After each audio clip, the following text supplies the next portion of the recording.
Happy New Year, guys. We're back. This year, if you're new into this channel, that you like, subscribe, hit the notification bell, leave a comment. Look at this handsome guy. He's in the house. Let's go. Hey, what's going on, everyone? I am excited. Again, guys, this is your first time in this YouTube channel. Welcome.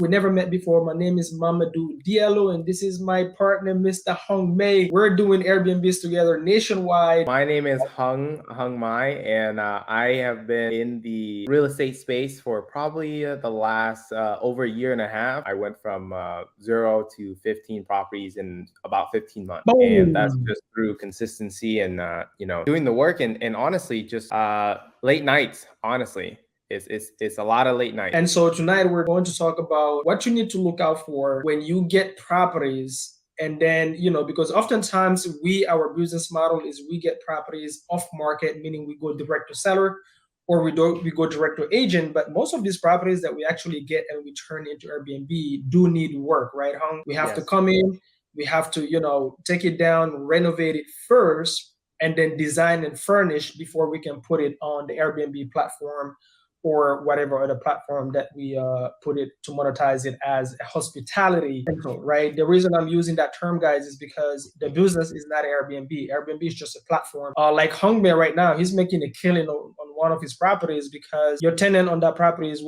insurance misplaced. Yeah, it's a insurance policy. They're being displaced because their house had water damage, so they needed to get contractors in there and do it. But with insurance companies, it's always longer, right, than what's expected. So they originally thought they were gonna be here with us for maybe a month, 2 months max, and they just left actually like a week, 2 weeks ago. And they've been with us for 7 months. 7 months. And this, they literally pay better than Airbnb. So the average rent for this area, this is like prime location in downtown Orlando. And so it's a 2.5, 1,500 square feet, 2 stories. Typically, we're able to demand maybe 2,400, I would probably say, in this area. On normal occasion on Airbnb, we typically are able to do maybe $5,000, 5,500. With them, we were able to bring in about 7,400 a month. We also have another one in Dallas too, who's been staying with us month number 3 now for 15 grand. Steady cash flow, right? So again, guys, the business itself is not Airbnb, is the hospitality business. So there's so many different platforms you can monetize your property with. Now we're gonna go into the story on how Hung right now have a property in Louisiana. So that property, is it a sub 2? Yes, that is a sub 2. That's my first ever sub 2. So guys, Hung made first subject to property. That means he bought this property by taking over the seller's underlying mortgage, leaving the seller's mortgage on their name and taking responsibility of the monthly payments, and essentially buying this property with no money and no credit. Mr. Hung closes on it. Hung is local to Florida, Orlando more specifically.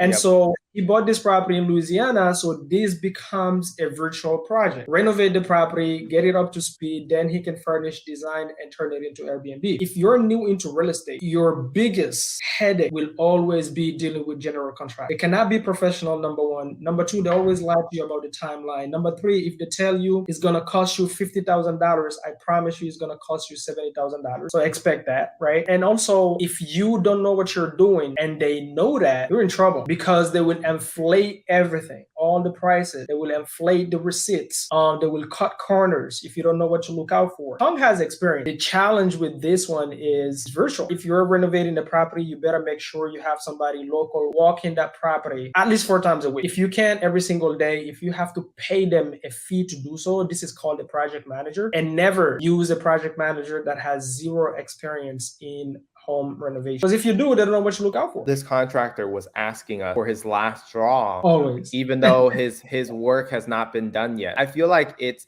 just part of the way that contractors are, and so we weren't expecting. However, it's a new twist when our designers had came the day that they came there, because they're not local there either. They are from out of state as well. When they got there, they saw that the house was boarded up. They couldn't get in because the lock boxes were gone as well. And we also has a pod. Let's go back a little bit, because there's a lot of people, maybe even in the future, that's gonna watch it that are brand new, right? So guys, when you're working with a general contractor, which is, you know, those licensed folks that renovate properties, one, before they start the work, you guys obviously have to have an agreement, and that agreement should have all the scope of work that they need to do. Whatever the house needs need to be specifically laid out in that agreement with the general contractor, and then a timeline need to be there and a price. So what happened is, when Hung says the withdrawal schedule, let's say when you have an agreement with the general contractor and he says, hey, it's going to take me 60 days to renovate this property, and it's going to cost you $50,000. Usually what happens is they give you a withdrawal schedule of, give me 10,000 up front and then 10,000, you know, every 2 weeks. Oftentimes they will start calling you every single Friday, but you basically break it in pieces. So you don't give them all the 50,000 up front. You guys break it into payment installments. That's why it's called the withdrawal schedule. And so normally the way it should work, if you have a whole scope of work laid out, the first mistake to avoid, guys,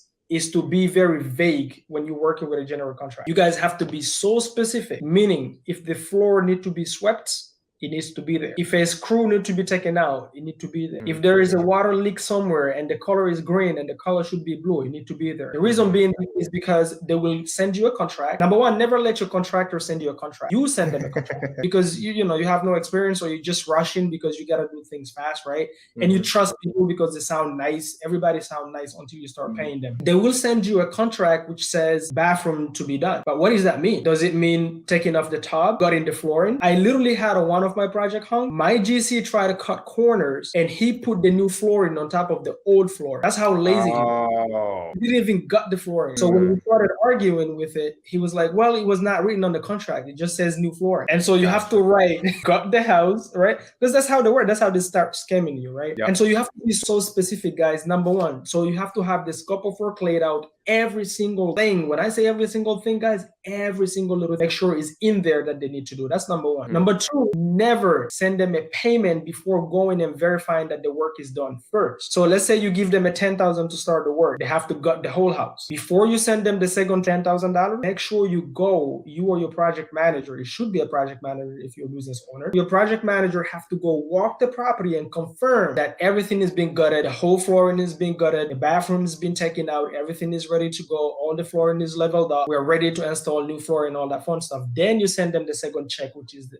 other $10,000, so they can start installing the flooring, whatever. But this is the mistake we make, because we send them the money and then we don't verify the work. By the time you know it, you already gave them all their money and they haven't done anything yet the right way, the way it should be done. When you start renovating a property, guys, once you're in the middle of it, you cannot stop because you bleeding money every single day. So what happened with Mr. Hung is, tell me the huge mistake that you guys made as far as the project management itself is concerned. First, I think another mistake is, even though your partner has experience, right? Did you guys give responsibilities out? Hey, you are responsible for the project management. I honestly, for the project management, it was more so towards my my partner, who was a contractor, and so he kind of knows what the ins and outs were. So I was actually expecting that management side to be on him, just to make sure that things were getting done. When you have a partnership, you need to be very specific on the responsibilities.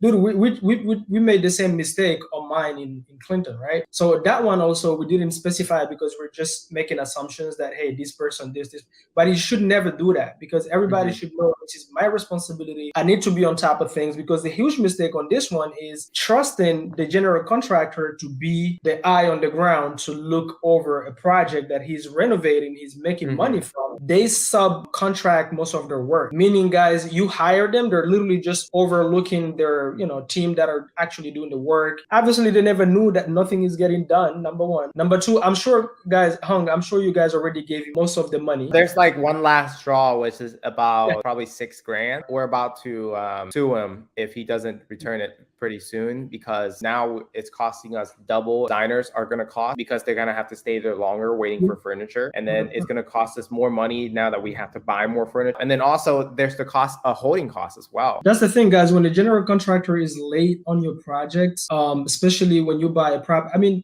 most properties, even if you buy cash, you have a loan on that property, paying interest every single month. But in Hung's case, because it's a sub-2 property, meaning they took over the mortgage, but still they have a monthly payment, and then they're all in zero money. They're using private money, meaning they went to a friend that have money laying down and, lended them that money to use for the renovation, furnishing, and all of that. That person's payments is also there. And so all these things, 3 months delay can literally cost you 10, 15, $20,000. That means you guys now got to pay more to finish the project. You're going to be in a lawsuit to try to get what he stole. Now everything pile up because now you're going to also have to hire an attorney. An attorney, guys, cost about $460 an hour on average. So that's what they'll do, guys. A general contractor will put pressure on you every single Friday to get as much money as they can. So if you guys agreed upon $50,000, by the time you realize that they haven't done their work or stole from you, you already gave them close to $40,000 or $42,000. Usually by the time you realize it, you only owe them about 6 or 7 grand. I've been through the same thing, guys. Number one, if you don't have experience in renovation, you should never go into a renovation project. I don't care how much it costs. So guys, I promise you the fastest way to go bankrupt is to have the wrong general contractor on your project. So make sure you're partnering up with somebody that has experience. If you don't, never give them their money until you go verify that the job is being done correctly. Have a project manager, even if you have experience. Now, renovating a rental, renovating an Airbnb, and renovating a flip is 3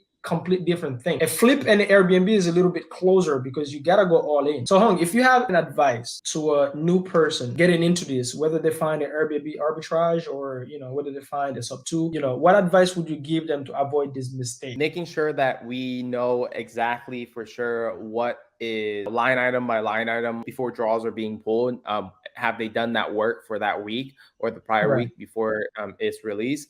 I think that's one thing that we did semi-okay. It wasn't like too crazy. The other thing was, again, like biggest part was having boots on the ground. Like that would have saved us so much time and headache. There was a lot of things that was kind of up in the air in terms of like timeline. So having a dead timeline on when things need to be done, making sure that all parties, myself, are on the same page. I think that's probably one of the biggest things, is just having a set timeline and having people with the right role that you've assigned, keeping each other accountable. Guys, honestly, what helps you solve a problem is self-accountability. Every time something goes wrong in whatever you're doing, just look at yourself and go, hey, where did I mess up? Before you even look at somebody else, the roles should be written down black and white, very specific. Hey, this is your responsibility. If everyone is responsible, then no one is responsible. Here's how you vet a general contractor. First and foremost, make sure you get a referral. Tell you, like, avoid going and Googling people, avoid finding them on Facebook Marketplace. Have somebody that refer you to someone that they used before. That will always be your best bet. Number two, even if somebody refer you to a general contractor, you want to vet them. There's few things you need from a general contractor to know even if they have the experience in the first one. You need to see their portfolio. You need to see what have you done before. Once you verify the portfolio, you're comfortable, you like the work. Number two, what you want is you draft the contract or find somebody that have more experience than you and have them give you a contract that they've used before with a general contractor. Make sure you walk the property with them, you or your project manager, and go over every single little detail. If you don't have it, by the way, guys, DM me on Instagram. We'll help you, consult you, show you the things you need to avoid. Not only that, will help you do the paperwork. I will literally help you do the paperwork. I'll have my in-house transaction coordinator do this for you. And I'll show you also how you can find project managers if you don't have it. And then make sure that you only pay them for labor and you order your own material, or you hire a project manager that knows how to order it. Here's another thing: build your network. You gotta have people around you that have more experience than you do, because literally somebody that have more experience than you can consult you on this thing. Nobody does real estate by themselves. Buy a freaking Ring camera and install it so you know who is getting in and out. Number four, I think it was number four, guys. Number four, make sure you have a project manager. If you have somebody experienced to help you order the materials, help you vet the GC and all that fun stuff, again, like I said, guys, we will give you those services. If you don't have it,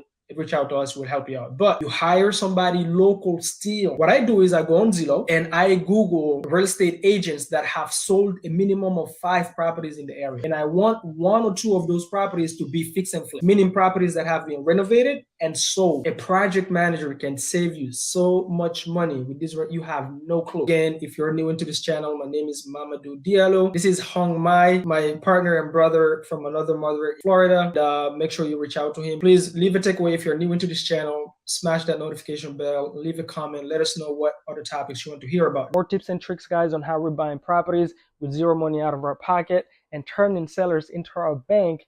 Give me a follow.